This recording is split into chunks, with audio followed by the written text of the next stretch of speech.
Elaborasa karena setiap rasa punya suara. Halo teman-teman, selamat datang di YouTube channel Elaborasa.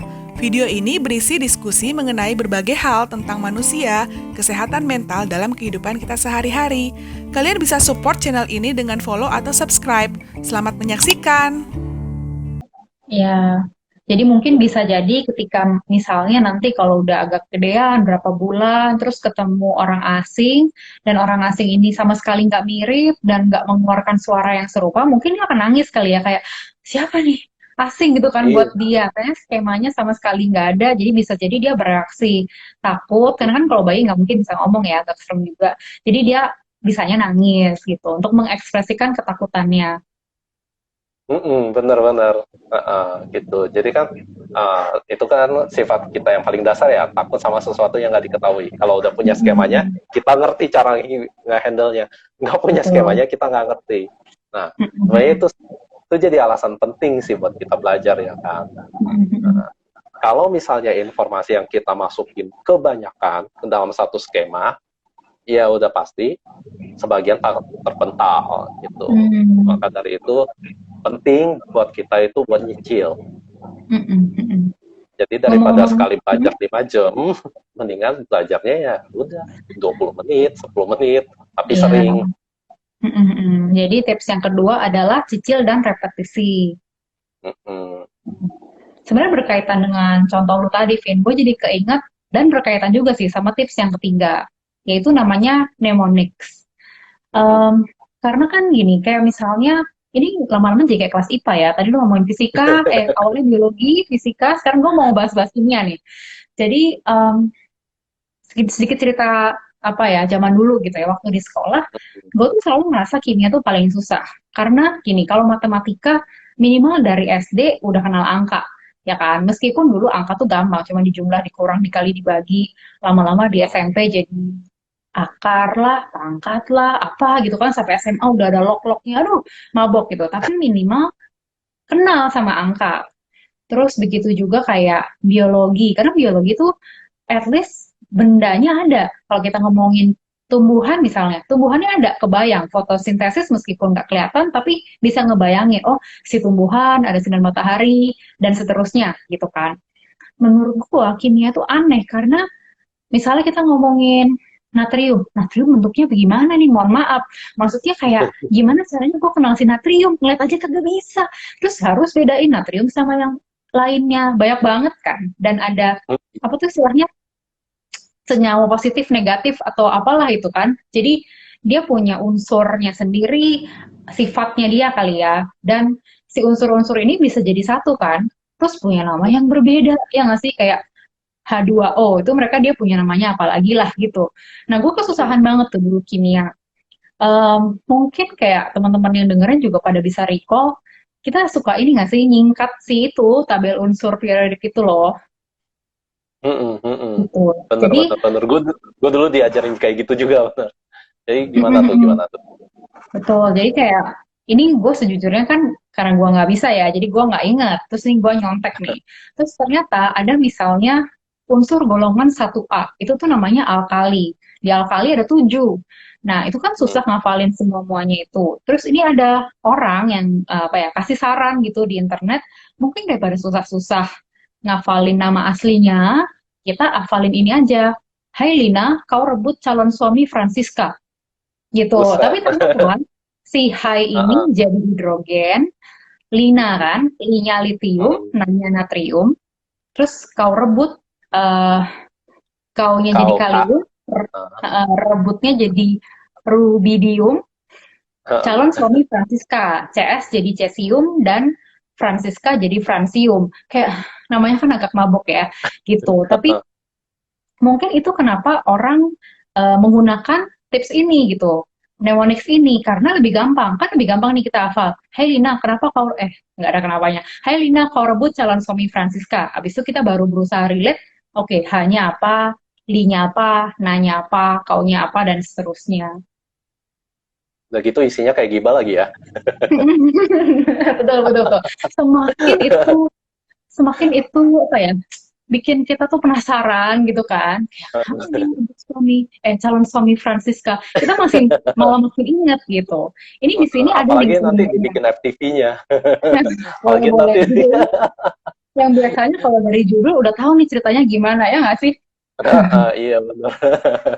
Ini Nah, sebenarnya di website ini, Vin, ada banyak contoh lain. Tapi yang kayak lu bilang sih, semakin kalimatnya itu bikin kita apa ya, penasaran gitu, atau kita suka dengan, bukan suka sih, apa sih, bikin kita interest gitu ya dengan kalimat itu, kita lebih gampang ingetnya.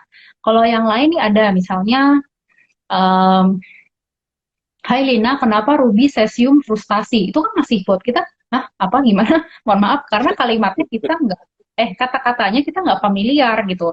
Sedangkan balik lagi ke yang kalimat yang pertama tadi, ketika itu per katanya kita tahu konsepnya dan kita bisa memaknai itu, lebih gampang buat kita untuk mengingat. bener.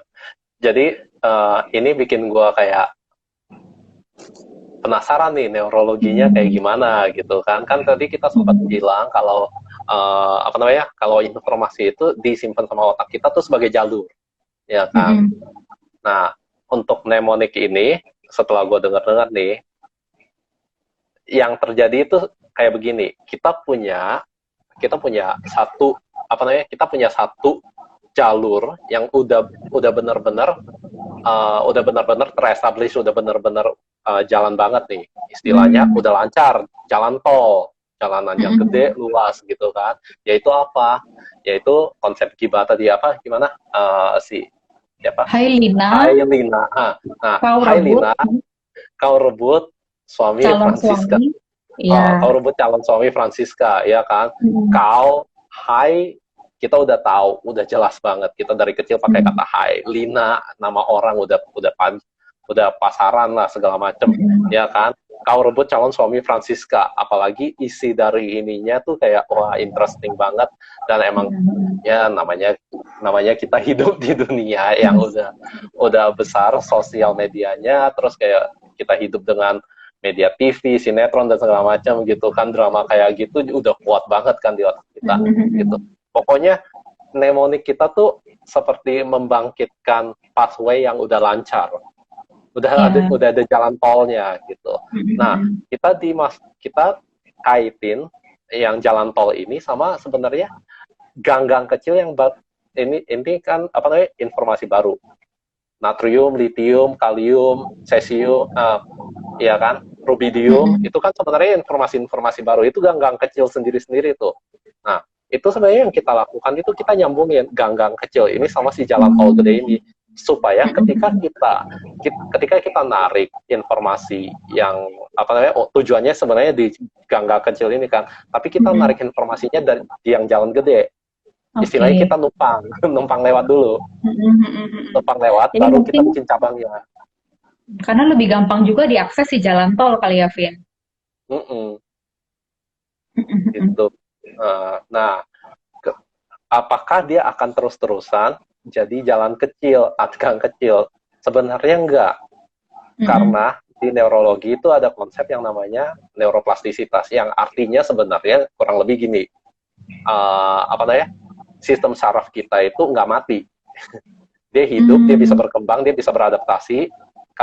Kalaupun dia mati, ada tujuannya. Kalaupun dia berkembang, dia juga akan ada tujuannya, ada polanya gitu. Jadi semakin kita memakai jalur yang sama, itu jalannya tuh kayak dilebarin.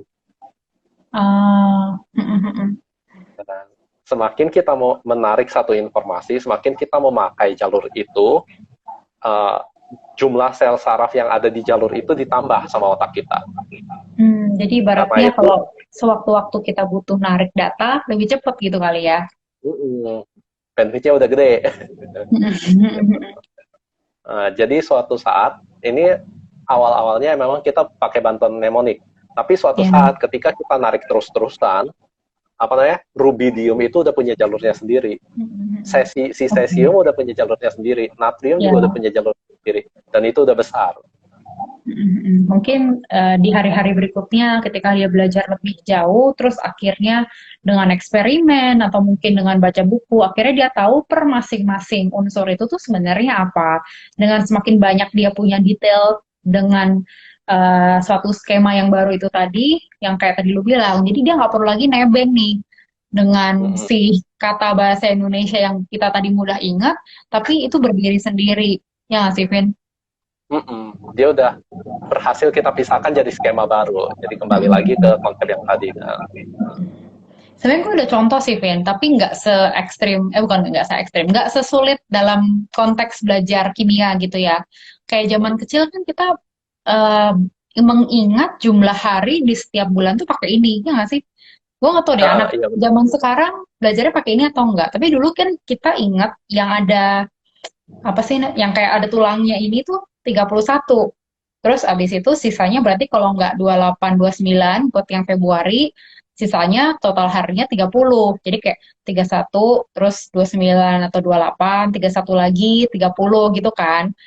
Cuman memang gue sadar sih kayak sejak mungkin apa ya, gue juga nggak terlalu ingat kapannya, tapi kayak gue sadar sejak gue sering tulis buku diary. Jadi gue punya buku diary nih dari SD kayaknya gue udah mulai nulis. Cuman zaman dulu nggak setiap hari. Kalau sekarang lebih banyak agenda sih. Kayak harus ngapain karena kan udah menua ya, takutnya lupa.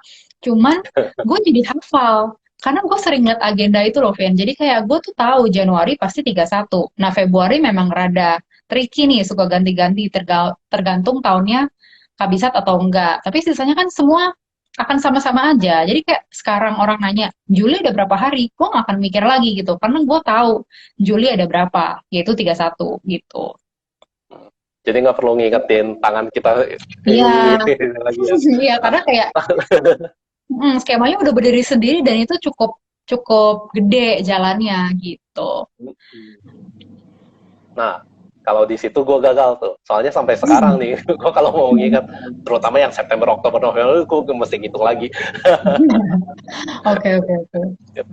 Ya Uh, mungkin berarti beda-beda orang beda-beda kan, tergantung mungkin berarti seberapa sering informasi itu di-recall atau mungkin seberapa penting informasi itu untuk kita. bener. Jadi interest sama balik lagi ke tadi repetisinya kita berapa kali gitu. Nah, kebetulan gue Betul. nggak terlalu pedulin hari dan tanggal gitu ya. Gimana sih? Nah, tips selanjutnya apa nih? Oke, tips selanjutnya. Jadi kan kita review sedikit ya, karena bakal ada 5 nih, takutnya kebanyakan juga. Jadi yang pertama adalah durasi, kedua adalah cicil dan repetisi, yang ketiga mnemonics, jadi kita nebeng dulu ke informasi yang kita udah lebih tahu, yang kita udah lebih familiar, dan yang keempat itu punya self reward. Dan Hmm, kali ini bukan cuma sekedar self reward yang kayak ya lakukan sesuatu yang menyenangkan deh, tapi beresiko. Jadi self reward ini harus efektif. kayak gimana Mungkin tuh? Elvin mau, oh oke. Jadi self reward yang efektif lebih ke gini sih, balik lagi ke itu kan cara kita memberi sesuatu penghargaan ke diri kita sendiri mengenai sesuatu yang kita udah usahakan. Mungkin kayak Hmm, kita udah janji nih sama diri sendiri, oke, minggu depan mau ada ulangan, jadi saya harus nyicil mulai dari hari ini. Menggunakan tips yang kedua kan, nyicil supaya bisa repetisi juga. Terus misalnya udah berhasil nyicil, hari H ulangan juga cukup baik karena kita udah punya banyak persiapan. Kita boleh kasih diri kita sendiri tuh self reward gitu. Nah, gimana caranya bikin self reward ini efektif? Ya, jadi si self reward ini harus berkaitan dengan sebenarnya tujuannya apa hmm, gitu. Jadi misalnya tujuannya adalah mempertahankan nilai di mata pelajaran ini misalnya. Jadi mungkin self rewardnya juga jangan yang mendistract gitu. Misalnya kita suka main game, Among Us deh gitu kan. Kalau main Among Us kan kadang-kadang, aduh, jadi apa tuh namanya crewmate. Terus itu keluar aja lah, main lagi, main lagi, main lagi, sampai jadi imposter berkali-kali dan menang. Tuh nggak terasa tiba-tiba kayak, hah 1,5 jam nih main beginian doang gitu. Ya kan, Nah, tergantung gamenya seru uh, apa enggak. Nah, jadi kalau memang si self reward ini kesannya lebih ngedistract gitu ya, buat kita malah nggak fokus ke goalnya, itu yang agak apa ya, bisa jadi pada akhirnya tuh kurang positif juga. Jadi gimana sih sebenarnya caranya cari self reward yang membuat kita happy, tapi juga tidak merugikan, Mungkin lebih ke cari sesuatu hal yang memang kita suka dan masih berkaitan. Misalnya, selain kita suka belajar, kita misalnya suka bikin jurnal pakai stabilo warna-warni gitu mungkin ya kalau cewek. Jadi boleh nih self rewardnya abis bisa menyelesaikan satu ulangan tertentu atau satu tugas tertentu tepat waktu, submitnya early gitu misalnya, boleh mungkin kayak, oke berarti sisihin uang jajan 9.000 untuk beli stabilo gitu. Hmm. Kalau yang itu jujur di gua sendiri nggak terlaksana. Kayak reward buat gua sendiri itu gue YouTube. Oh, Gue kalau nggak YouTube nggak game. Gue nah terkuak nih kenapa gue stres banget belakangan ini jadinya kan. Iya bener gue tuh ya apa namanya ketika gue kerjain tugas, ketika gue melakukan ketika gue belajar konsep-konsep baru itu gue udah nge-set goal. Pokoknya sampai sini udah gue istirahat bentar. Cuman istirahat gue adalah nge-YouTube. Sebenarnya gue sendiri udah punya janji, ya udah YouTube satu video selesai. Cuman begitu muncul suggested videosnya, oke, ini menarik, klik lagi. Ini menarik, klik lagi. 3 jam, luar biasa. Gitu, kan? Apalagi lupa matiin yang itu tuh auto play ya. Jadi kalau udah habis dia langsung lanjut kan. Langsung lanjut. Nah itu dia. Jadi kayak gue ngerasa output belajar gue setiap hari itu nggak pernah sesuai dengan target yang gue capai gitu. Pasti ada aja yang miss. Oke. Berarti yang ini mesti gue pakai nih.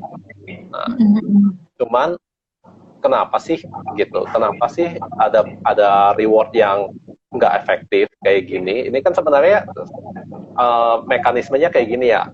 Kita belajar supaya kita senang sama proses belajar kita kasih reward diri kita sendiri, ya kan, supaya kita mengasosiasikan kayak kita nebengin perasaan senang itu dari yang kita dapat dari bagian istirahat kita nebengin supaya narik belajar itu ke perasaan senang itu juga gitu. Jadi selanjutnya kita belajar, kita tetap senang. Cuman kenyataannya di gua nih setelah YouTubean segini begitu, aduh ini belum selesai, capek, pengen nangis gitu kan, yang akhirnya belajarnya tuh jadi malah bikin sedih, bikin stres, bikin cemas, kok kayak gini gitu kan. Jadi besokannya yang gue hadapin adalah setiap kali gue mau belajar yang keinget tuh bukan senengnya, malah cemasnya dari nge-YouTube. Jadi pengalaman belajar kemarin malah bikin cemas dan ke bawah-bawah gitu ya, Vin? Nah itu gue jadi penasaran nih, gimana tips dan triknya supaya kita bisa tahu, yang ini tuh yang nggak efektif, kayak yang gue lakuin kan bener-bener nggak efektif kan, karena mendatangkan perasaan cemas.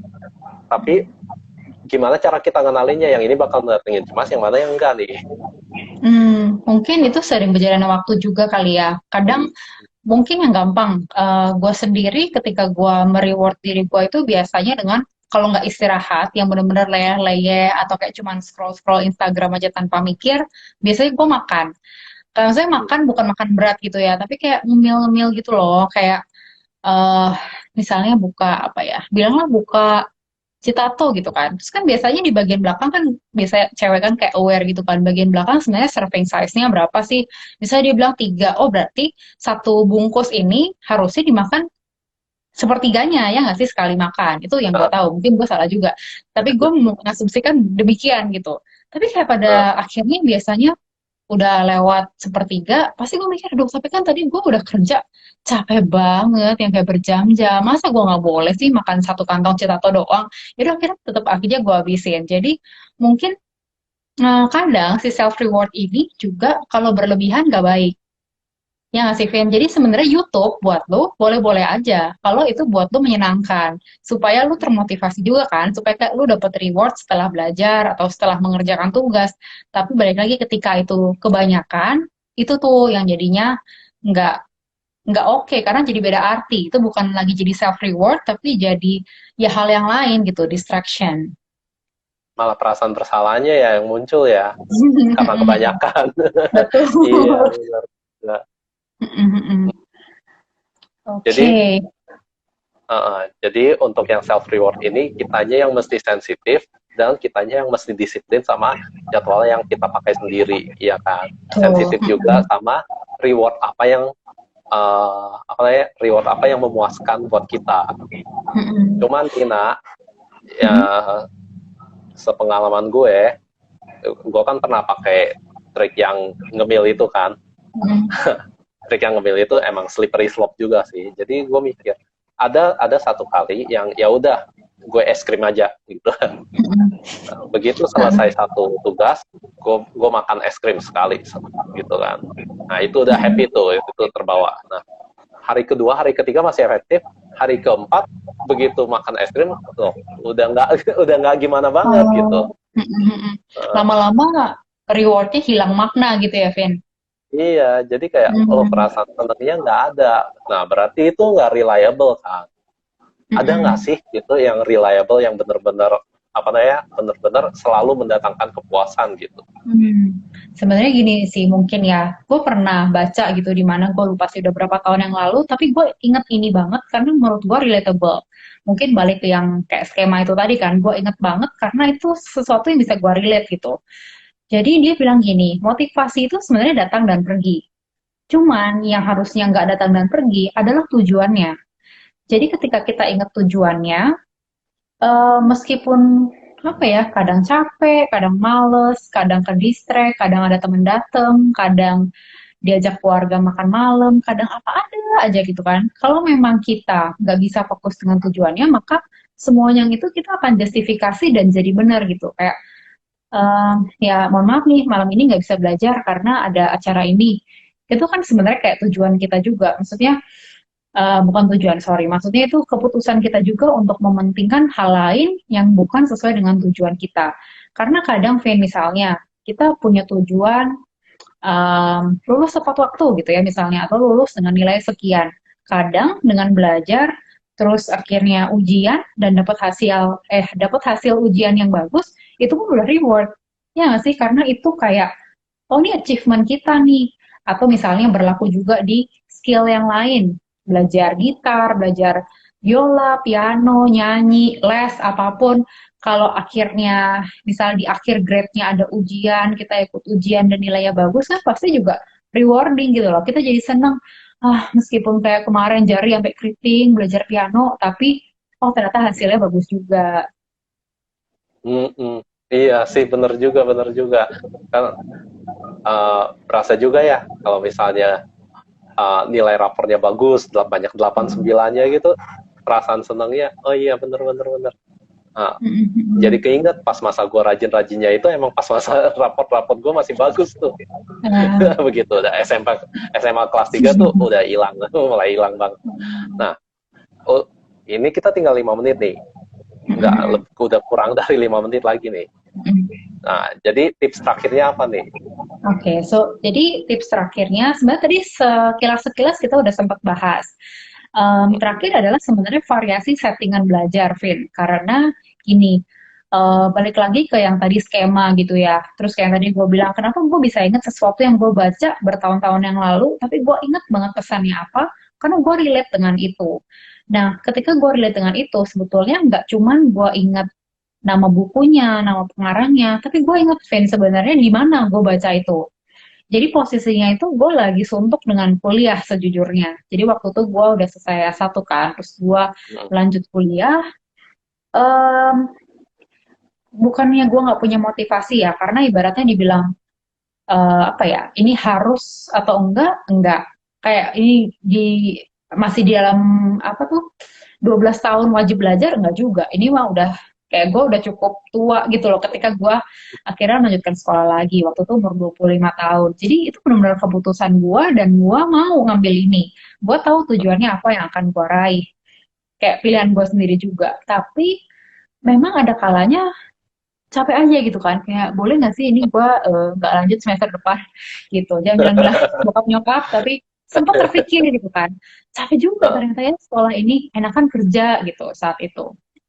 Jadi ketika gue baca itu tuh gue lagi di tengah-tengah ngerjain tugas sebetulnya. Terus kan ngerjain tugas terus mesti pinjem buku nih di perpus.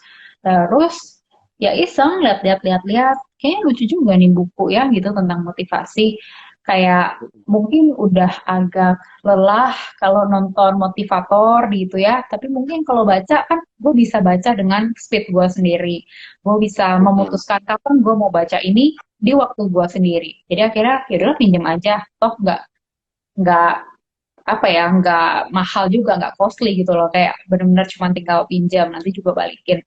Gue inget jadi tuh kayak siang-siang lah menjelang sore, gue di tengah-tengah ngerjain tugas capek mau istirahatin mata dari laptop, gue baca buku itu. Dan itu sih jadi memang settingannya itu ngaruh gitu, membuat kita Mm-mm. lebih gampang inget juga. Nah, di sini gue juga mau sharing dikit nih. Semenjak pandemi, bagian sini yang paling menantang buat gue sebenarnya. Gue Hmm. tuh kebiasaan eh, ganti-ganti setting. Jadi gue udah ngira-ngira diri gue sendiri ini sebenarnya fokus gue tuh nggak terlalu panjang. Fokus gue tuh cuma bentar Hmm. doang. Paling 30 menit sejam. Nah, trik gua supaya kerjaan, supaya tugas dan supaya apa namanya pembelajaran gua cepat kelar adalah gua selalu ganti setting. Kenapa? Hmm. Karena setiap kali gue ganti setting, selain gue nge-refresh gitu kan, kayak yang tadi lagi-lagi balik lagi ke tips pertama durasi gitu. Gue udah kenal durasi gue, ketika gue ganti setting, itu otak gue ke-refresh lagi. Terus di setting yang berbeda itu juga gue dapat stimulus-stimulus baru gitu kan. Nah sebenarnya kayak buat gue nih setting yang beda-beda itu ngasih gue informasi yang walaupun informasi background ya. Jadi Hmm. kalau bahasa ininya biar nggak bosen. Hmm. Kalau Ya. bahasa awamnya tuh biar nggak bosen. Tapi kalau di bahasa psikologinya adalah kita dapat stimulus yang berbeda-beda. Jadi skema yang kita punya di otak ini itu bercabangnya bisa banyak gitu kan. Hmm. Jadi ketika gue mau narik informasi satu hal gitu, sekarang kan gue nugas sama belajar itu cuma di kamar doang. Yang gue lihat tuh cuma tembok doang. Itu stimulusnya kurang. Jadi ketika gue mau narik satu informasi, gue nggak bisa narik informasi yang lain dulu buat dihubungin. Gitu. Balik lagi. Karena Jadi semuanya kalau sama. pakai jadi karena semuanya sama gitu. Dan lagi karena informasi yang masuk banyak, gue narik informasi dengan stimulus yang sama, tembok putih. Yang gue ingat adalah, banyak banget. Mau yang mana nih? Pusing gitu kan mensortirnya. Nah, kalau misalnya gue waktu sebelum pandemi, gue suka banget gue gue ganti-ganti di Starbucks, di kamar gue, sama di kampus, sama di perpustakaan. Gue gilir aja itu terus empat Iya. tempat. Nah, jadi tiap jam gue pindah, gue pindah, gue pindah, gue pindah. Ya, kesannya itu kayak bener-bener ini orang apaan sih? Emang bisa kelar kerjaan kayak gitu? Tapi buat gue itu efektif. Nah, Ah. justru sekarang di mana gue cuma di kamar doang, itu kayak, aduh gimana nih? Kayak, writer's block-nya itu banyak banget. Gitu, jadi, nah, Mungkin itu jadi, juga kenapa. Hmm? iya, gimana? Nggak mungkin, nggak, gue jadi kepikiran aja sih setelah lu cerita, mungkin itu juga kenapa kelas-kelas SMP SMA biasanya moving class sistemnya, ya nggak sih? Jadi anak tuh bukan belajar kayak di kelasnya dia sendiri kayak waktu SD. Kelas SD kan misalnya kelas 5C, ya udah ruangannya di situ, di lantai itu, di tempat itu, gurunya yang ganti-ganti. Tapi biasanya SD kan satu wali kelas, paling ada guru-guru spesifik, kayak misalnya guru bahasa Mandarin, guru musik, tapi rata-rata semua pelajaran yang ngajar satu guru. Sedangkan SMP SMA itu rata-rata di semua sekolah yang gue tahu belakangan ini ya, kayak punya kelasnya. Jadi kelas misalnya ruang 31 itu ruang kelas matematika kalau gurunya Bapak siapa gitu. Kalau ruang 32 matematika juga tapi ruangnya ibu siapa ya nggak sih? Jadi kayak kita punya skema yang mungkin kalau di otak kayak box gitu. Jadi kalau kita ingat ruang 31, kita ingat gurunya, kita ingat belajar apa, di kelas berapa mungkin. Jadi ketika kita Hmm. naik kelas dan ganti guru pun skemanya tinggal digeser gitu. Dan tarik informasinya juga lancar, cepet ya. Soalnya kan karena jalurnya itu udah dipaketin satu paket gitu. Betul. Bener. Cuman eh, ya walaupun sekarang ini karena pandemi, karena terkurung di kamar dan agak sulit ganti setting ya, ada satu aturan yang bener-bener mesti gue taati nih. Soalnya ini salah satu yang bener-bener bikin kacau proses belajar gue juga. Apapun yang terjadi ketika gue belajar atau bikin tugas atau melakukan pekerjaan apapun, gue nggak bakal nyentuh ranjang. Ranjang itu sakral buat gue tidur. Betul sih, karena kan biasanya ranjang asosiasinya adalah tempat leyeh-leyeh lah minimal. Kalaupun belum tidur, goler-goleran gitu, yang kayak ya nggak mikirin apa-apa. Paling kayak cuman daydreaming, ngebayangin apa, tapi nggak yang benar-benar belajar gitu kan. Iya benar. Jadi mungkin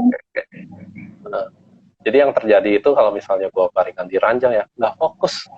Kayak dosen ngoceh aja tuh di speaker laptop kan dosen ngoceh aja tapi yang nempel nggak ada. Nah kebalikannya ketika gue mau tidur kagak bisa tidur. Karena otaknya kayaknya perasaan tadi di sini belajar, kenapa sekarang di sini orang mau tidur? Iya benar. Jadi itu kan apa ya? Kita mesti hati-hati sama asosiasi kita kan, sama kita ngaitin tempat ini dengan kegiatan apa. Soalnya itu penting banget sih. Kalau di proses belajar kita harus punya satu tempat khusus atau beberapa tempat khusus idealnya. Cuman kayak di setting sekarang kan agak sulit ya. Jadi minimal satu tempat khusus. Kalau bisa divariasiin ya bolehlah divariasiin dikit gitu. Mejanya agak geser-geser dikit atau paling enggak yang di dalam rumah. Jadi mungkin pindahnya ke ruang keluarga gitu kan. Nah, kalau misalnya kita punya tempat-tempat khusus gitu ya udah khususin aja. Jadi begitu kita masuk ke ruangan itu kita udah langsung badan dan otak kita itu udah langsung terkondisikan. Oh iya di sini di mana gue harus belajar, gue harus fokus. Iya. Kebayang sih, Vin, apalagi zaman sekarang yang kayak lu bilang pandemi, mungkin banyak anak-anak sekolah atau mungkin bapak ibunya yang sekarang dengerin dan punya kesulitan yang sama kayak anak saya kok lebih gampang capek, bilangnya bosen. Mungkin itu balik lagi itu bahasa awamnya, tapi memang secara neurologi gitu ya, secara psikologi kita juga percaya bahwa emang di beda tempat kita relate-nya beda. Kayak yang lu bilang tadi, apalagi di ranjang itu sangat-sangat nggak ideal sih. Sebisa mungkin jangan di ranjang. Sebisa mungkin duduk kali ya, terus ada meja, ada good lighting juga, ada mungkin sirkulasi udara yang baik, karena kan tanpa itu semua juga pasti lama-lama, apa sih kalau kayak pengap gitu kan, kita juga otaknya sibuk nyari oksigen nih, bukannya bisa belajar, tapi oksigen gitu. Iya, benar.